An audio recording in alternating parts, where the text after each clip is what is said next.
아, 반갑습니다. 유튜브로 함께하고 있는 친구들, 또 지금 제 오른쪽에는 줌 화면도 활짝 띄어져 있는데요. 네, 우리 중고등부 임원들이네요. 네, 참 반갑고 감사하고, 또 우리 홍채선 팀장님도 여기 줌으로 들어와 계시는데, 어제하고는 또 다르게 밑에 별칭도 바뀌었네요. 네. 아무튼 화이팅입니다. 네, 화이팅. 우리 예배 각자의 자리에서 예배하고 있는 모든 분들 각자의 자리에서 화이팅! 이 예배의 자리가 여러분들 온라인으로 예배해도 각자 집에서 예배 드릴지라도 샬롬을 해서 같이 예배 드린다는 마음가짐으로 함께 했으면 좋겠습니다. 자, 코로나19의 시대를 벌써 1년 정도 살아가고 있습니다. 이러한 전 세계적인 유행에 대한 것을 팬데믹이라고 부르죠. 역사적으로 봤을 때 이러한 팬데믹의 상황이 여러 번 있었는데요. 그 중에 가장 유명한 것 중에 하나가 이 흑사병이라는 것이 있었습니다. 코로나19가 본격적으로 시작이 되고 사람들에게 유행이 되기 시작했을 초반에 이 팬데믹이라고 하는 상황이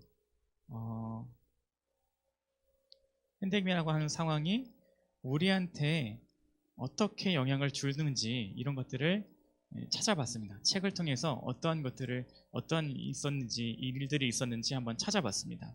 그 중에 대표적인 게 흑사병이라는 것을 찾게 되었고요.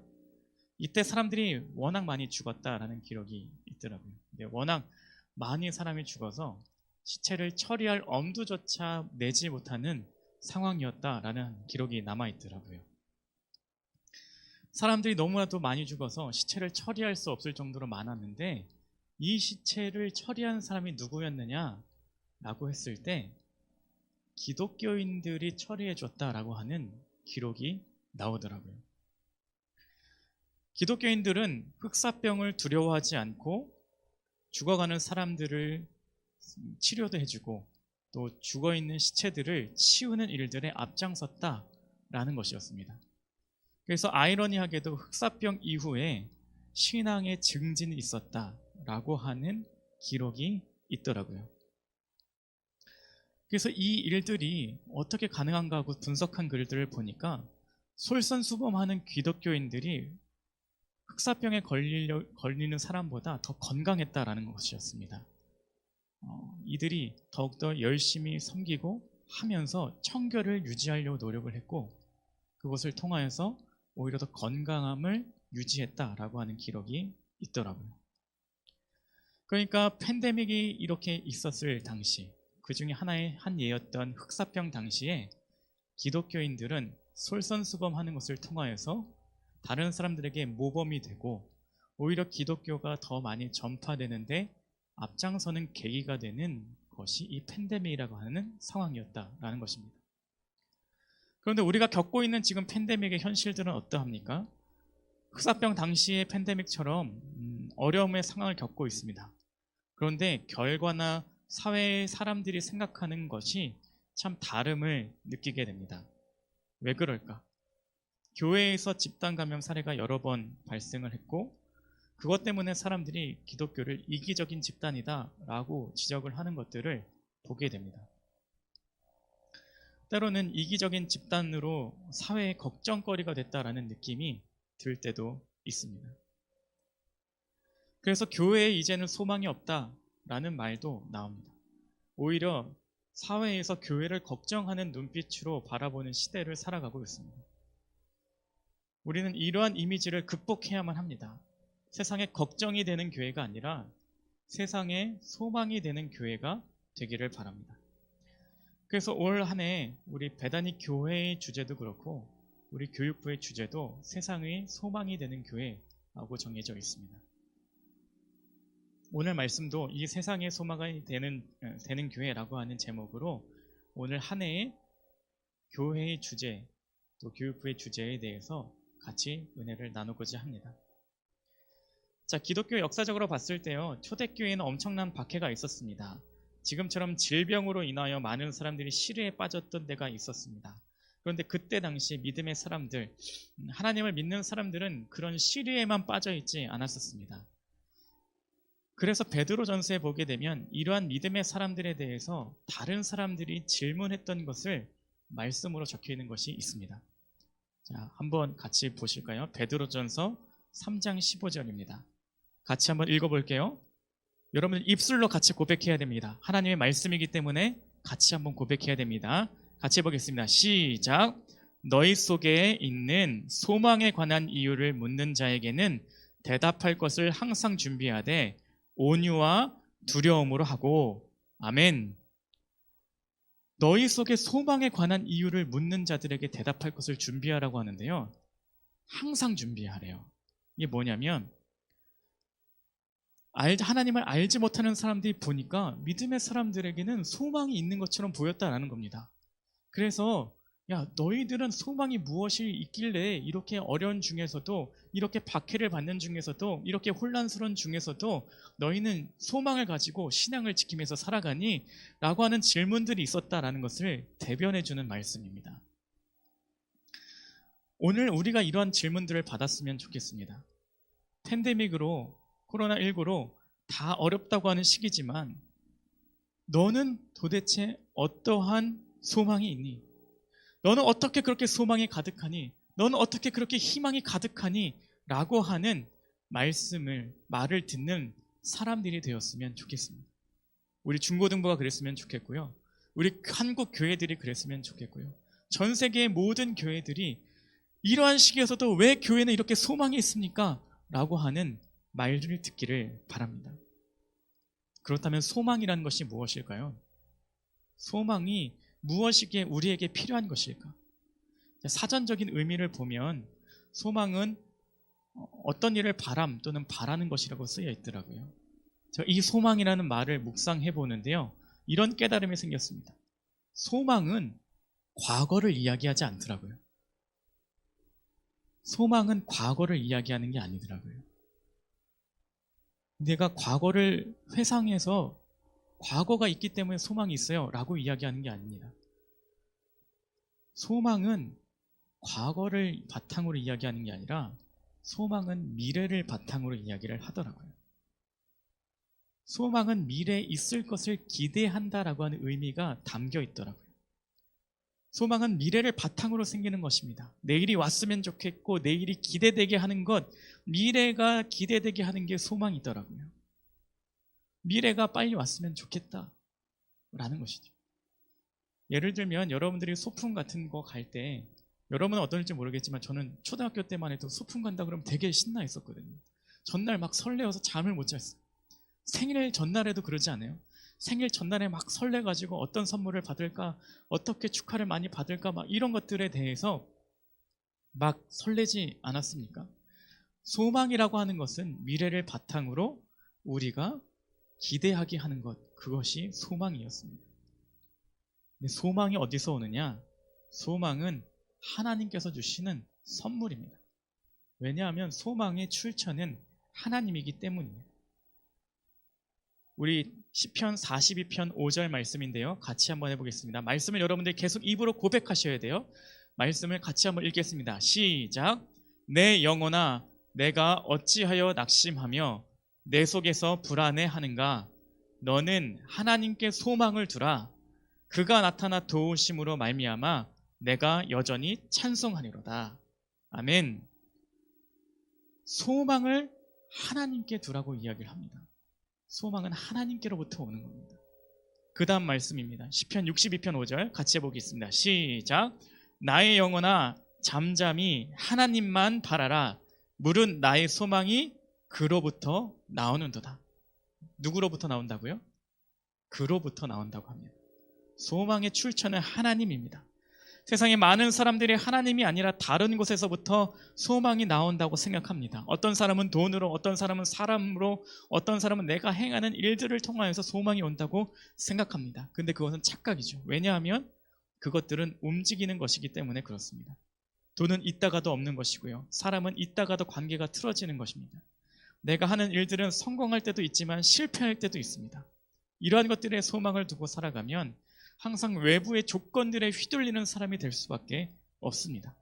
그래서 사도 바울은 디모데에게 이런 편지를 보냅니다. 디모데전서 6장 17절입니다. 같이 한번 다시 또 해보겠습니다. 시작. 내가 이 세대에서 부한 자들을 명하여 마음을 높이지 말고 정함이 없는 재물에 소망을 두지 말고 오직 우리에게 모든 것을 후히 주사 누리게 하시는 하나님께 두며. 아멘. 정함이 없는 재물, 마음을 그런 데 두지 말라라고 이야기를 합니다. 그리고 소망을 어디다 두라고요? 하나님께 두라고 이야기를 합니다. 그렇다면 하나님으로부터 오는 이 소망을 어떻게 하면 붙들고 살아갈 수 있을까? 그것은 그리스도를 꼭 붙들고 살아가는 믿음입니다. 믿음. 우리 각자의 자리에서 한번 같이 해볼까요? 믿음. 예수 그리스도를 믿는 이 믿음이 이 소망을 붙들고 살아갈 수 있게 하는 키입니다. 오늘 본 말씀 로마서 15장 13절이었는데요. 같이 한번 다시 읽어보겠습니다. 시작. 소망의 하나님이 모든 기쁨과 평강을 믿음 안에서 너희에게 충만하게 하사 성령의 능력으로 소망이 넘치게 하시기를 원하노라. 아멘. 제가 조금 다르게 표시해둔 부분이 있죠. 어디 안에서? 믿음 안에서 성령의 능력으로 이렇게 되어 있습니다. 소망은 예수 그리스도의 약속을 신뢰하는 데서 오는 것입니다. 예수 그리스도를 온전하게 믿는 것에서 오는 것이죠. 주님께서 우리와 맺은 약속들은 반드시 이루어진다고 하는 그 신뢰가 우리의 소망이 되는 것입니다. 그래서 요한일서 5장 4절은 이렇게 고백합니다. 같이 한번 또 해보겠습니다. 시작. 무릇 하나님께로부터 난 자마다 세상을 이기느니라. 세상을 이기는 승리는 이것이니 우리의 믿음이니라. 무엇으로 이긴다고요? 우리의 믿음으로 이겨낸다고 합니다. 코로나19로 어렵다고 얘기하고 교회가 세상의 걱정거리라고 이야기하는 이 사회를 살아가지만 우리가 견고하게 해야 되는 것, 우리가 붙들고 살아가야 되는 것은 그리스도를 믿는 믿음이라는 것입니다. 나와 함께 하신다는 믿음, 나를 버리지 아니하신다는 믿음, 나를 여전히 사랑하신다고 하는 믿음, 나는 하나님의 자녀라고 하는 그 사실을 계속해서 확신하며 가는 그 믿음이 우리에게 필요하다라는 것입니다. 사랑과의 약속은 언제든지 깨질 수 있어요. 그러나 주님께서 맺으신 약속은 반드시 이루어지고요. 약속에 대한 신뢰가 우리의 소망이 되는 것입니다. 소망은 주님께 있습니다. 주님을 믿는 것에서부터 소망이 생기고 승리가 생기게 되는 것입니다. 그래서 히브리서 10장 23절 이렇게 고백합니다. 같이 한번 고백할까요? 시작. 또 약속하신 이는 미쁘시니 우리가 믿는 도리의 소망을 움직이지 말며 굳게 잡고, 우리가 믿는 도리의 소망을 움직이지 말고 굳게 잡으라고 이야기합니다. 시편 71편 15절 같이 해보겠습니다. 주 여호와는 나의 소망이시오 내가 어릴 때부터 신뢰한 이시라. 아멘. 주님은 나의 소망이 되시고 내가 어릴 때부터 신뢰해야 되는 것입니다. 내가 나중에 대학교 가서 신뢰할게요. 직장에 가서 신뢰할게요가 아니라 내가 어릴 때부터, 여러분들 평생에 지금이 제일 어릴 때잖아요. 지금 신뢰하기 시작하는 겁니다. 그것이 소망이 되는 겁니다. 온전히 그리스도를 신뢰하며 살아가는 우리의 한 해가 되기를 주님의 이름으로 축복합니다. 오늘 본 말씀 다시 한번 읽어볼게요. 시작. 소망의 하나님이 모든 기쁨과 평강을 믿음 안에서 너희에게 충만하게 하사 성령의 능력으로 소망이 넘치게 하시기를 원하노라. 아멘. 이 말씀에 소망이 우리에게 있을 때 나타나는 현상들을 기록해 주었습니다. 소망이 있으면 기쁨과 평강이 우리 안에 있습니다. 담임 목사님께서는 이 부분을 이렇게 해석하셨더라고요. 내 안에 소망이 있는지 없는지 분별할 수 있는 근거가 기쁨과 소망이다, 이렇게 해석을 하셨더라고요. 내 마음에 기쁨이 있고 내 마음에 평안이 있다면 내 안에 소망이 있다는 증거고, 내 마음에 기쁨이 없고 평안이 없다면 내 마음에 소망이 없다라고 하는 증거라고 말씀하시더라고요. 아까 제가 소망은 미래를 기반으로 한다고 했습니다. 미래를 바라보면서 기쁨과 평안이 우리에게 있어야만 합니다. 지금 우리의 삶이 그리스도를 믿는 믿음으로 소망이 가득 차서 기쁨과 평강이 가득해야만 합니다. 코로나19의 상황 속에서 모이지 못한다고 우울해하고 미래가 어둡다고 절망하는 것이 아니라 하나님과 지금 동행하기에, 내가 이 신뢰의 하나님을 붙들고 살아가기에, 내가 하나님의 약속을 분명히 믿고 확신하기에, 하나님께서 나를 사랑하신다고 하셨기에, 하나님의 나의 자녀라고 불러주셨기 때문에 내가 그 소망의 끈을 놓치지 않고 신뢰하며 소망이 우리 안에 넘치는 것을 통하여서 기쁨과 평강이 우리 안에 충만하게 하는 것, 그것이 우리가 살아가야 되는 삶이라는 것입니다. 소망으로부터 흘러나오는 이 기쁨과 평안, 이것에 대한 말씀은 가지고만 있으라고 이야기를 하지 않습니다. 이 말씀은 충만하게 하사 소망이 어떻게 하기를 원한다고요? 넘치게 하시기를 원합니다. 소망이 나만 누리는 게 아니라 넘치기를 원한다고 하십니다. 제가 어렸을 때 설교 시간에 들은 예화 중에 이런 것이 있었습니다. 우리에게는 하나님이 주시는 은혜의 물잔이 있다. 그래서 하나님이 은혜의 물을 이렇게 막 흘려주시는데 받는 사람이 이렇게 똑바로만 들고 있으면 그것밖에 받지 못한다는 겁니다. 그런데 약간 기울여서 물도 받으면서 밑으로 떨어지게 한다면 다른 사람에게 그 은혜를 계속해서 전달해주고 나도 그 은혜의 물을 받아들이는 사람이 된다라고 하는 설교 예화를 들은 기억이 있습니다. 주님이 우리에게 살기를 원하시는 모습은 바로 이러한 모습입니다. 소망이 흘러넘치는 삶. 그래서 주변에도 소망을 전해주고 그 소망에서 기쁨과 평안을 누리며 살고 전해주는 삶을 사는 것입니다. 우리의 2021년이, 우리의 평생이 주님의 약속을 믿으며 소망이 넘치기를 주님의 이름으로 축복합니다. 그 소망으로부터 오는 기쁨과 평안이 넘치는 우리 중고등부의 친구들이 되기를 바랍니다. 그리고 소망과 기쁨과 평안이 나만 누리는 것이 아니라 흘러 넘쳐서 다른 사람들에게도 전해줄 수 있는 사람이 되기를 바랍니다. 세상에 걱정이 되는 교회가 아니라 세상의 소망이 되는 교회. 그리고 기억해야 되는 것, 우리는 하나님의 성전으로, 하나님의 교회로 부름받은 사람입니다. 여러분이 하나님의 성전으로서 소망이 가득한 사람이 되기를 바랍니다. 세상에 소망이 되는 교회.